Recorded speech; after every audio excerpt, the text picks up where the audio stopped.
Well, there's a new schooling option coming to Blount County parents. It's meant to give families more flexibility and individualized lessons.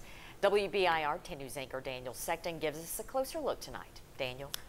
Robin, what we're talking about here is an experiment that combines public school curriculum with a homeschool format.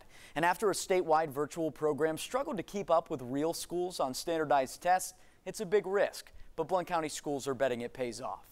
It looks like a normal school, but Preferred Flex Academy offers something different. I don't know of anywhere else that's doing what we're doing. Tom Loud created an alternative for parents in Blount County who want a public school curriculum but don't want their children in class every day. We saw a need. Families were coming to our district wanting to teach their kids from home, and they just didn't have the expertise and skills to do it. And so we felt like we could come in and provide the curriculum, the materials, the resources, and the support, and allow our families to teach their kids with quality from home. K through 5th grade students will spend 1 day a week in this classroom and 4 days a week here on a virtual campus. Loud says some parents are concerned that this might in some way be different from a regular public school education. And he says as far as curriculum goes, it's exactly the same, just most of it's done online. It fits with our mission.